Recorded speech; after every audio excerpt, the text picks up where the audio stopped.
Hey Crosswinds, welcome to online service. Can you believe we've been at this thing for 7 months? And as I reflect on the last 7 months, some things are the same and some things are drastically different. This has been such an interesting season of ministry for me. I've been making YouTube videos, Zoom calls, and even a Minecraft server or two. And yet, the vision stays the same, to reach and connect middle school and preteen kids with Jesus. And some of our old habits, while still the same, are somewhat different. Small groups online, same, but a little bit different. In-person meetings, fun, but with masks on. You know, same, but a little bit different. That seems to be the theme of this season for me. Even personally, I got married. Yeah, I finally did it. I'm still the same Zach, but just a little bit different. I feel like at Crosswinds, we're doing the same thing. We're figuring out what it means to be church in this season. And as we make adjustments to our new reality, one thing that's a priority is making ways for you to connect on Sundays. We've been holding outdoor services on Sunday at 9 a.m. for 100 people. We've been meeting with our own lawn chairs, setting up for worship, and having a message. It only lasts 45 minutes. In fact, it's the same place that I got married, so you'll definitely have to check it out. Are you not ready for in-person? That's okay. You can join our Sunday morning live chat at 10 a.m. It's awesome. We have our pastors available in real time to connect and talk with you. I've even attended this, and it is fantastic. I feel like I'm watching the service with my Crosswinds community. The link is on our homepage. It is so enjoyable, and I hope to see you there. Next week, we are starting a new series called Waitlist, Thriving in the Not Yet. Don't you hate waiting? I do too. This season has felt like there's been so much waiting. But in the Bible, we see stories of those who had to wait. And there's always something good that happens that would have never happened without the wait. And so it seems fitting in this season to be talking about what it means to wait. Last week, Chris told us the vision and heart behind loving our unhoused neighbors here called Goodness Village, where we're gonna create a tiny home village right here on the campus of Crosswinds. It is going to be so cool to love our neighbors in that way. And if you missed out on that message, definitely go back to last week and check it out. But this week, we wanted to show you a little bit behind the curtains of where we got the idea for a tiny home community right here on Crosswinds. And it started with a place called Community First, and it's in Austin. It's so cool to see how a community like this changes lives. And so, would you mind joining me for this video? And tell you now, I never experienced home.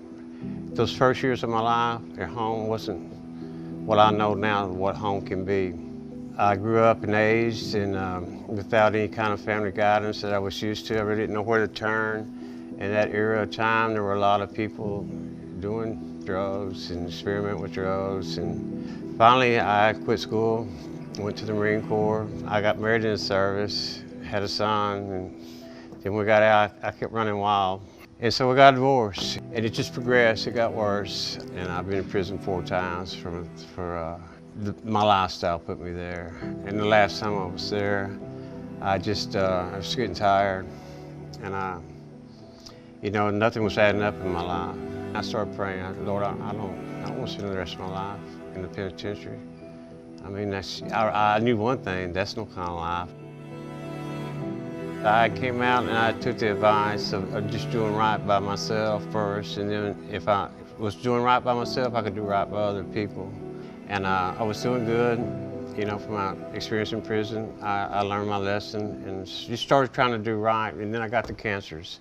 I came down with 2 cancers, and I fought through one of them. And I got to the point where I just couldn't do it anymore. I got to the point where I was taking the pain pills, abusing them, and then drinking alcohol.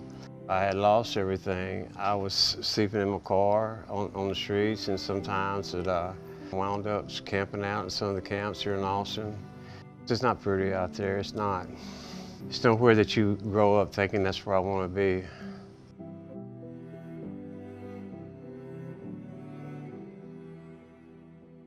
You know, what I found here as home, to be in a place where there's people of all different types and characters out here that love me, and I love them. This place portrays a goodness in the atmosphere, and you really can't feel it or touch it, but it's there. It touches you. So much is given to me that I don't want to fill up and overflow. I got to give it back out to somebody. We cook a breakfast on Sunday morning for people out here, people that really might not have a place to go Sunday morning. We can come to our breakfast, and I'll pray with them, whoever might, want to pray, and you can always tell there's always somebody.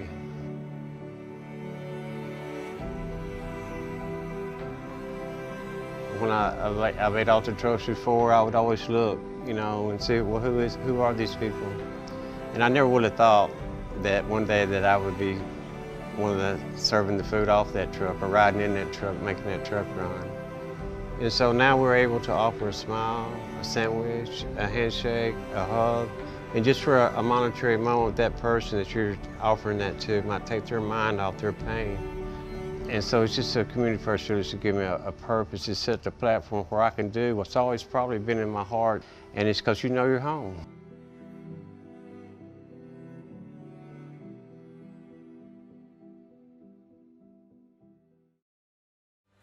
Wow, I'm glad I get to be a part of a community that values loving our neighbors. If you have questions or would like to get more information, get involved with Goodness Village, email info@goodnessvillage.community. We cannot wait to see what God is going to do through this opportunity. We really get to do some really amazing things here at Crosswinds, and one of the reasons that we get to do that is through your giving. So whether you give by mail, text, or online, we just want to thank you for your gift, and thank you for supporting our ministry.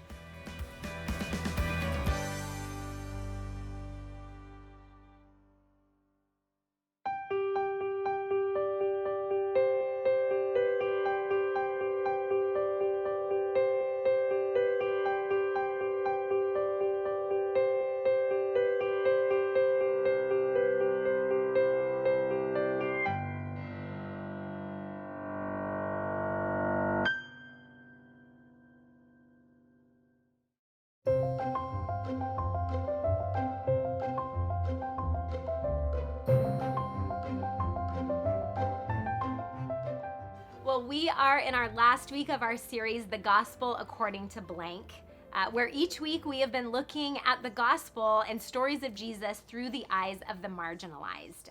We spent 1 week talking about the prostitute, another talking about the tax collector, another where we focused on the impoverished crowds around the rich young ruler. And then last week we talked about the people in the streets being welcomed to the banquet. So this week will be no different as we kind of round out this series, looking at the gospel according to the marginalized, the gospel according to maybe a different perspective than we typically have. I'm so eager to introduce you to our guest that we have that I'll be interviewing. So in a way, this week is the gospel according to my friend Christine. So Christine Youn is here not only to share a little bit of her story and her background, but really about her thoughts and her perspective on what it is to live out the gospel in our world today.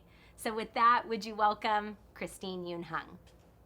Christine, hello. Hi. So normally when we would have somebody being interviewed at Crosswinds, I'd say welcome and there'd be applause. So we don't have that. Can you guys, hey guys, can we just clap for Christine? And here's Christine Youn. Yay, there we go. A smattering of applause is all you're gonna get in this socially distant interview that we're doing. But welcome. Thank you. I love that I get to be here. I get to share some space with you and talk about things that are important to us. Love it. Well, let's jump in. Now, I want to just give our Crosswinds family a chance to get to know you a little bit. So can you just tell us a little about kind of what you're doing right now? And you're right here in Dublin, so super close. Well, I am, first of all, I want to say I'm an ordained minister in the Church of the Nazarene. And so my role right now is that I am the director of pastoral development in the Northern California area, which means that I partner with my husband, who is a district superintendent, and our team, we oversee 90 congregations, worshiping in about 18, 19 different languages. And so my role is to help equip and resource the pastors and to love on them, to pastor them, and to care for their families. So that's one thing that I'm doing. Also, another role that I have is that I am the founder and leader of Now Movement, which is a grassroots movement where people are just collectively moving towards racial justice and reconciliation. So those are a couple of things. I'm also a mother of 4, which means I'm homeschooling right now because they're all distance learning. So that's a big aspect of my day right now as well. Yes, so many, many hats. Pastor to the pastors, initiating this movement, which I want to talk to you about. And then, yeah, the family factor. I mean, let's not underestimate how much that has taken over our lives. Yes. But thank you for squeezing out some time to be here with us. So that's kind of life right now. Just to kind of set the stage and the background a little bit, can you share with us some of your growing up and kind of what that experience was like for you growing up in Canada with your family?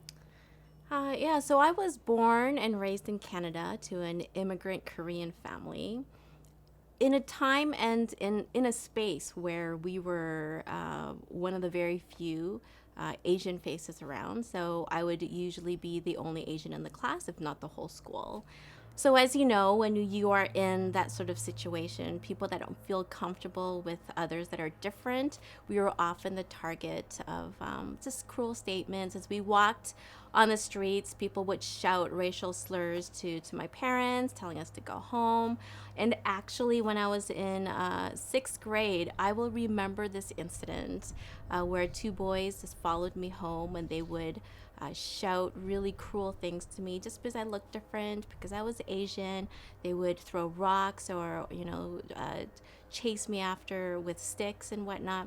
So I have experienced many situations where I was just kind of reminded that I was different, that I didn't belong, and I had to code switch, which means I had to speak in ways that assimilated to white culture, because for us it was important that we assimilated and that we were successful in this culture that we found ourselves in.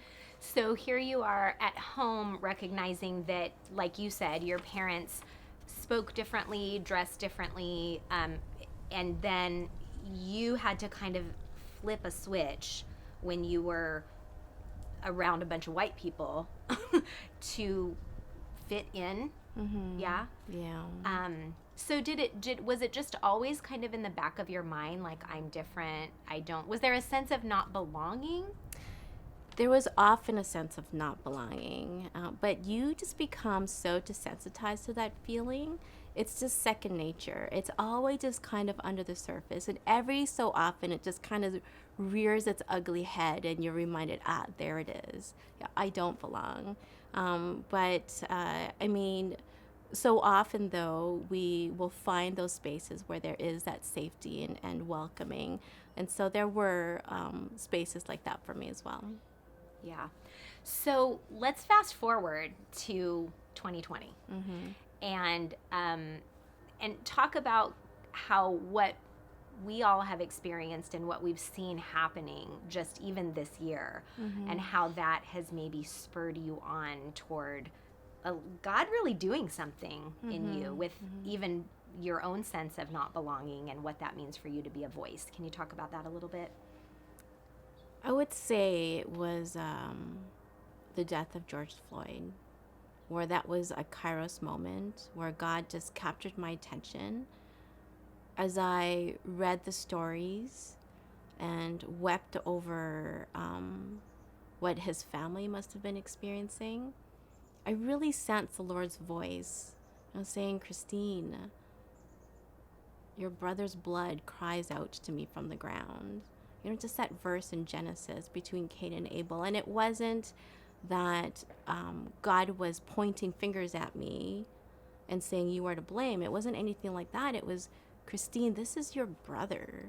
This is your brother. Do you care? Does it hit you at your heart that there is this suffering that is out there with a group of people just because of the color of their skin? And I was made aware of a level of racism that I had not been exposed to before. Like, it was, and I say a Kairos moment, just that incident, that moment where God is saying, Christine, there's a paradigm shift happening here in your life. There is something where I want you to change your mind or perspective about something, and then to act out in obedience. And so it was a question, how was I going to respond to that? So when you say Kairos moment, you're talking about sort of this intersection of us and God. So you sort of sense this stirring, this prompting, like he's getting your attention, and this is going to be a turning point for you. It sounds like it kind of opened your eyes, which is interesting to say, because you already have had your own experience of racism, and yet it still for you was something that took you to an even deeper level of what that could mean. So tell us a little bit more about that Kairos moment, what that was for you and kind of what came out of it. So in the original Greek, Chronos time is more chronological, whereas Kairos time, a Kairos moment, as Christians especially, is when God's voice just breaks in our reality, where the kingdom breaks in. And so I believe that we have Kairos moments all the time, especially 2020, right? You walk out with a mask, or you're not allowed to sing, or people just dying from coronavirus, like all of these situations. And it's a perspective we haven't had yet. I've heard all the tags about 2020. I haven't heard 2020 full of Kairos moments. Let's embrace that one instead of 2020 dumpster fire. Okay. Okay. Yes. So there's So throughout our day there can be all these Kairos moments, but some. And I think we probably missed some of them. A lot of them, I think right? all the time. Yeah. But this one you didn't miss. No, I didn't. And it was through a series of, I think, divine moments where I was able to convene a group of people that are passionate about this cause, that we created something called Now Movement, which has a network of about 800 people thus far that are wanting to engage in these conversations of justice and reconciliation, that wants to, I feel like that they're experiencing personal Kairos moments where the Lord is telling them, we need to respond. And, as the church, we need to respond to this. And so everybody's trying to figure this out. And so as we collaborate on this, like, how are we supposed to respond? What actions are we supposed to take? I feel like God is just bringing us to that point of needing to respond. So for you, you had this moment, and now you've said that hundreds of people have kind of joined this conversation and this movement. Can you help us understand, for those of us who are maybe feeling that prompting, feeling like we want to do something, but we don't always know what it should look like? Can you just tell us, how did you know what to do when you had this Kairos moment? You knew it had to do with speaking into racial justice, that whole conversation, and taking action. What were some of your early steps, and what were some of the questions maybe that you asked yourself to know what to do? Well, this is how I know this is of God, because I had no strategy. I I kind of liken it to putting a stake in the ground or a flag, so to speak, right? Where it is a symbol of hope and anticipation that God wants to move through us. So it is drawing like people together. And interestingly enough, this flag in the ground for me was through social media. And we say, oh, the evils of social media. But God can even work in and through social media. I love that. And so I had just put a simple post on my page saying, anybody want to talk about racial reconciliation within the church, especially for the Church of the Nazarene? And I literally had in just a couple of days, I had 50 people on the call. And then God just orchestrating these moments where I'm meeting specialists in the field, chief diversity officers or consultants for churches, having conversations with me, and then me inviting them along and say, hey, we're going to be sharing ideas. Could you kind of give us advice or whatnot? And then, so this kind of was summarized in an 8-page document. All these ideas, and then these specialists speaking into those ideas, giving feedback. And then so I posted again. Anybody interested in this 8-page document? And like that, literally in a week, I had 800 people say, I want to engage in one way or another. I love that because your flag, your stake in the ground, seemed small. I mean, it was a step for you to take to say, I'm here, I'm present, I'm acknowledging that God is trying to get my attention. And I find that so encouraging because often when we are more exposed to how much change, if the gospel were truly living to its fullest in this world, how different it would be. And it can be overwhelming to think about how far that is from our current reality. And so sometimes I think even though we have the desire to do something that makes a change, we think, well, what can I do? So it sounds like you just acknowledge that Kairos moment, put a flag in the ground, which was just this post, a feeler really to put out there. And then you saw God affirming that was it. And then you knew your next steps. I mean, I'm guessing now, I know as we've talked, you don't have it all planned out, but maybe you know your next 1 or 2 steps, and it's letting God lead that with you. That's so amazing. Let me ask you this. Was there any pushback? Yes, the pushback. Kairos moments, we say that often it is a disruption to status quo. And whenever there is a disruption in status quo, it is going to ruffle feathers because there is a dismantling of structures. There are shifting of power dynamics, and that will cause a stir. And we know everything is becoming politicized in this very political, tense culture that we're in right now. And so there was absolutely pushback. People thought we had a political agenda, that we were pushing our own personal platforms. And so, we talk about this stake in the ground, this flag, but also I had to learn that it is a flag, but it's also a table. And what I mean by that is that I had to learn along the way. I know that I don't have all the answers. I know that I would be making mistakes on the way. And so I need other people at the table to have conversations, engage in healthy dialogue in how we can move forward together. And to remember that this table, I don't own the table, right?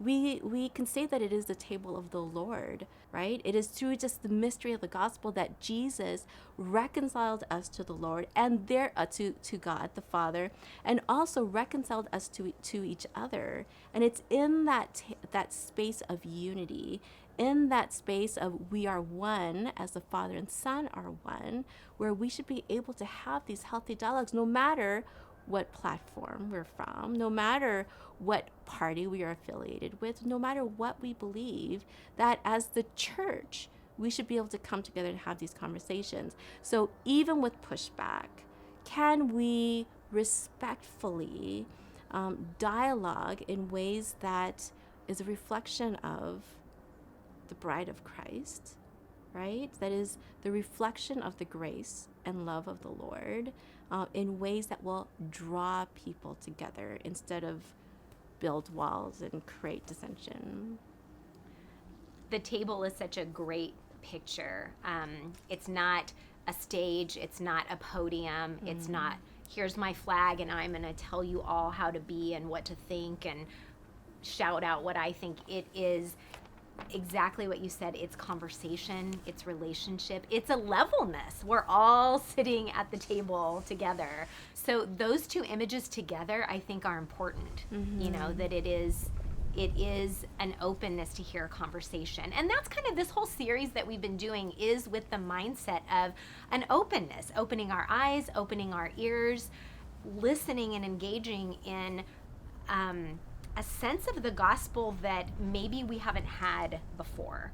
So for us who are sort of grappling with what does it look like for us to attend to that Kairos moment, to be willing to put that flag in the ground, to know how to sit at the table, to welcome people to the table.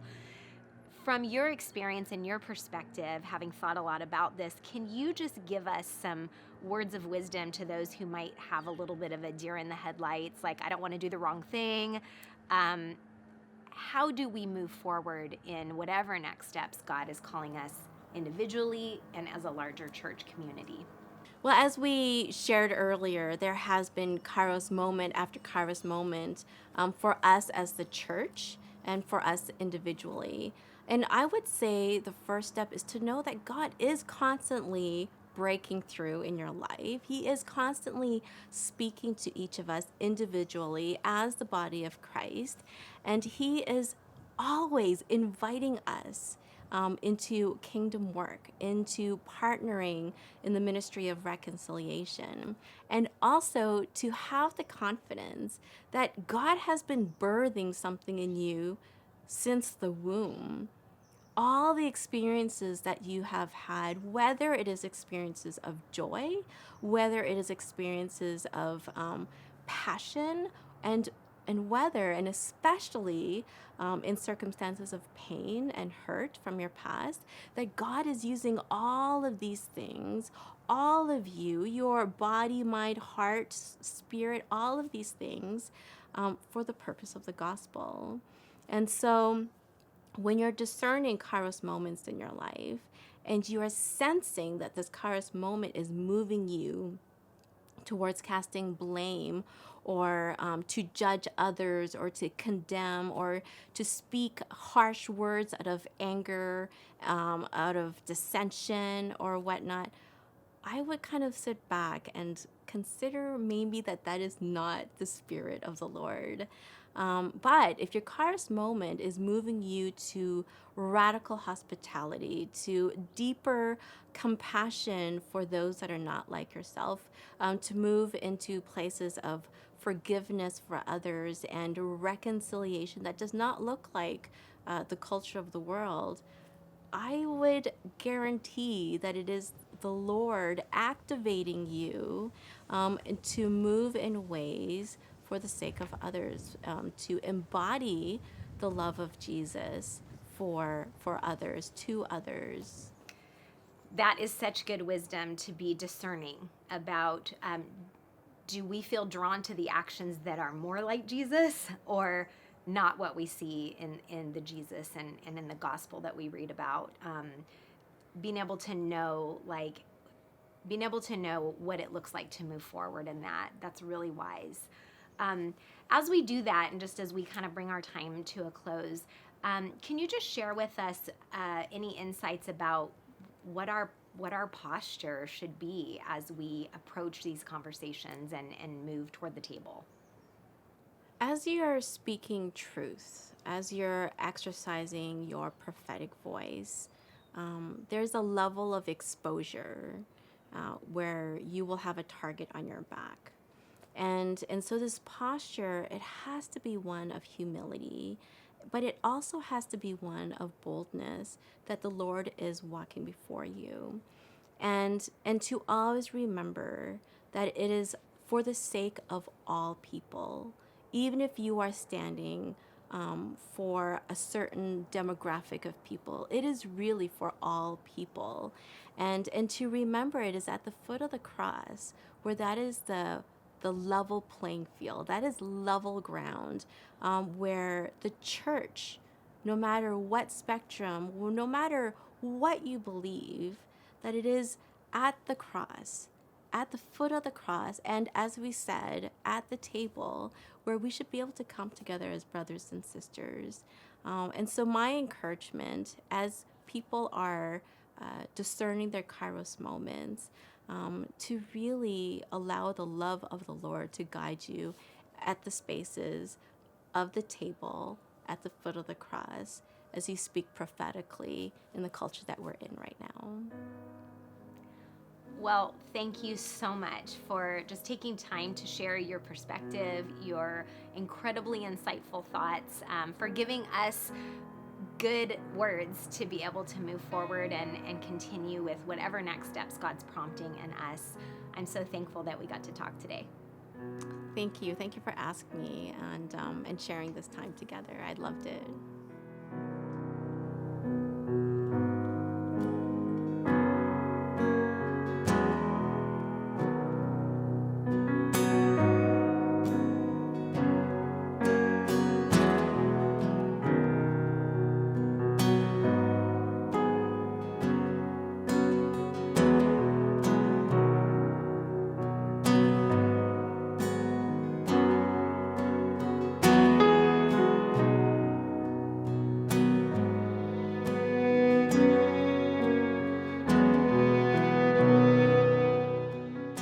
Andrea and Christine just talked about a Kairos moment, how we as individuals can experience this and how we as a larger church community can as well.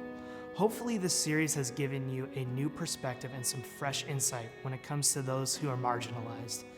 Maybe in all that, you've experienced some Kairos moments. Is there something God is stirring in you or changing in you? Today, we finish up this series, but we hope that God is just getting started with what He's doing in all of us when it comes to how we love those who are left out, left behind, and left over.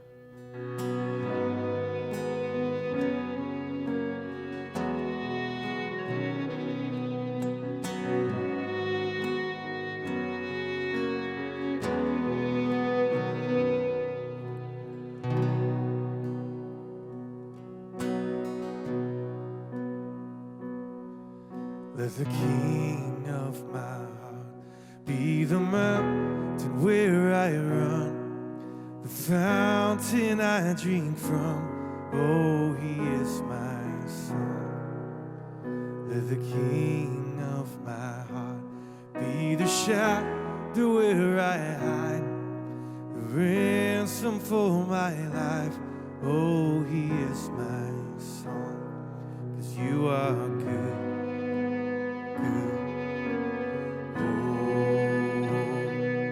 You are good, You're good. Oh, You are good, You're good. Oh, You are good, You're good. Oh, let the King of my heart be the wind inside my sails, the anchor in the waves. Oh, He is my song.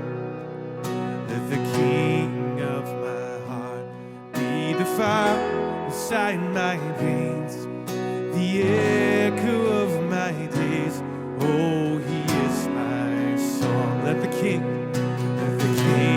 of my heart be the wind inside my sails, the anchor in the waves. Oh, He is my song. Let the King of my heart be the fire inside my veins, the echo of my days. Oh, He is my song, 'cause You are good, good.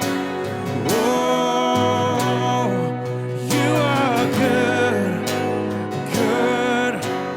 Oh, You are good, good.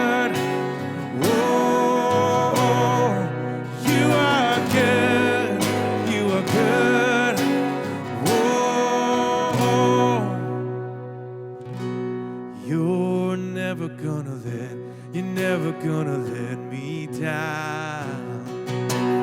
You're never gonna let me down. You're never gonna let me down. You're never gonna let me down. You're never gonna let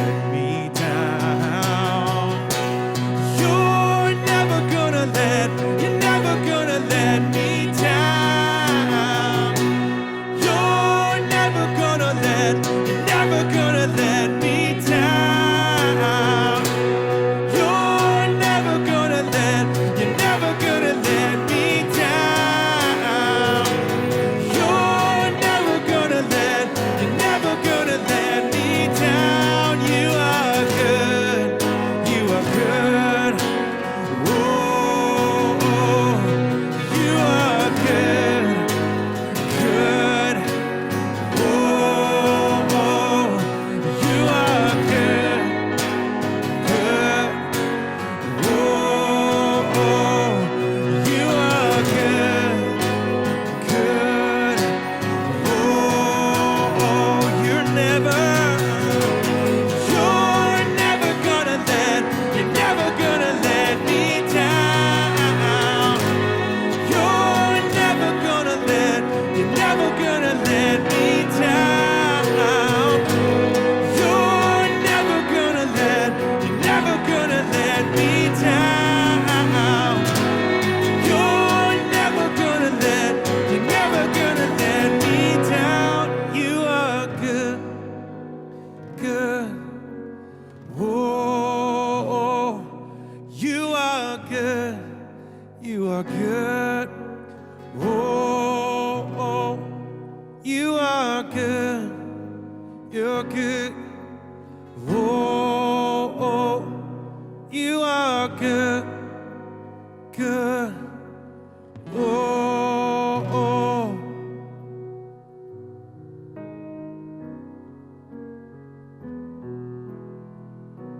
'Cause I know you're with me, God. And I know you love me, God.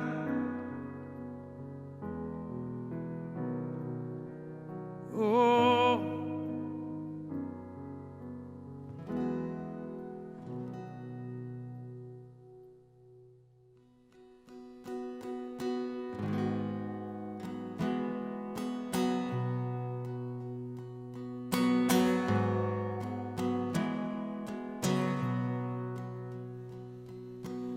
Here's my heart, Lord. Here's my heart, Lord.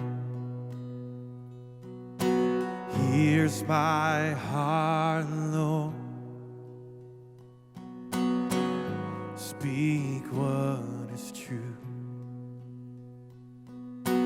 Here's my heart, Lord. Here's my heart, Lord. Here's my heart, Lord. Speak what is true. 'Cause I am found, I am yours, I am loved, I'm made pure, I have life, I can breathe, I am healed, I am free. Here's my heart, Lord. Here's my heart, Lord. Here's my heart, Lord. Speak what is true. 'Cause I am found, I am yours, I am loved, I'm made pure, I have life, I can breathe, I am healed, I I am free. You are strong. You are sure. You are light. You endure. You are good. Always true. You are light breaking through.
I am found, I am yours, I am loved, I'm made pure, I have life, I can breathe, I am healed, I am free.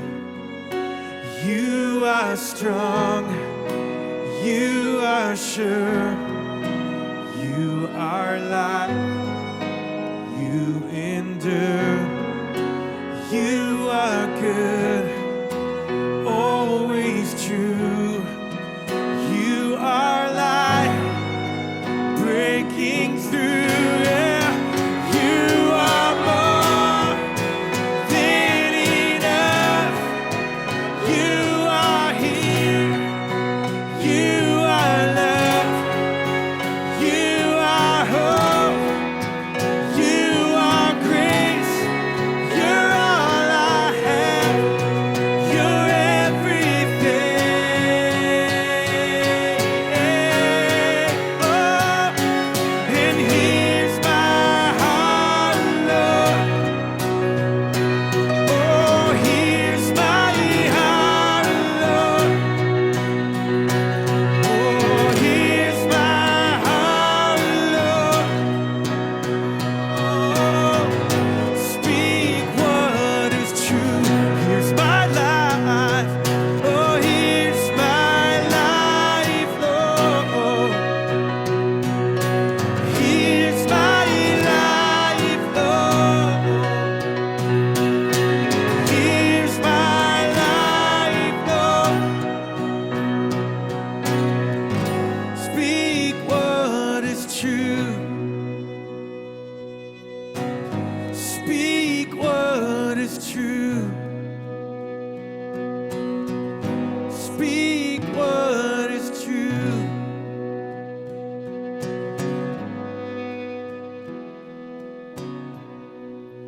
You know, as we were just singing that, I was thinking about how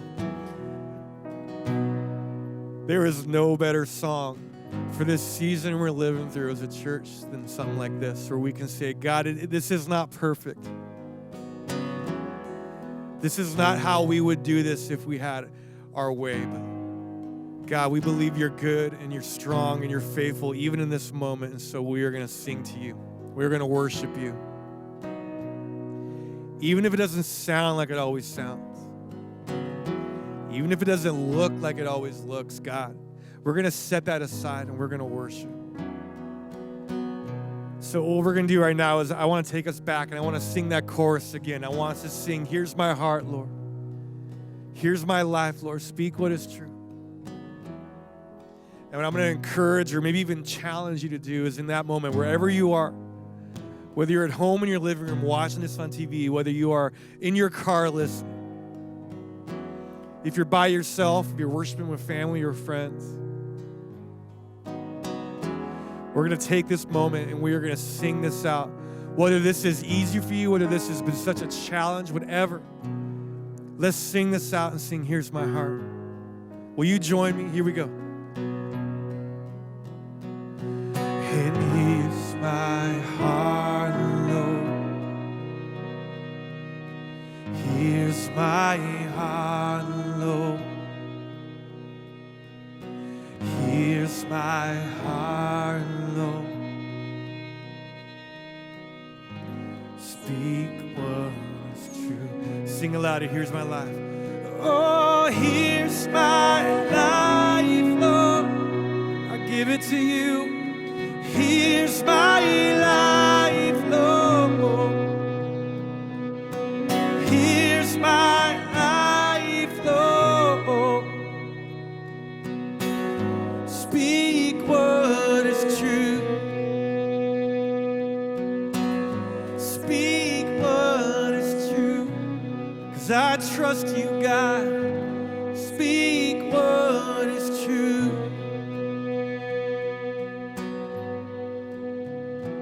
Father, that is our call this morning, this evening, whatever time it is that we're watching this, whatever time it is that we're worshiping, God. You can have our hearts, Lord. You can have our attention, Lord. Even in a moment, even in a season where so much is hard, where so many other things are fighting for our attention, they're clamoring for us to look at them, to pay attention. Our worries, our anxieties, our fears, the way we wish this moment was going, whatever, God. We choose to affirm in this moment that you are greater than all those things, and you can have our hearts, Father God. Whatever you want to say to us in this moment, whatever you want to speak to us in this moment about what you're doing, Father God, we're listening, God. We're listening, God.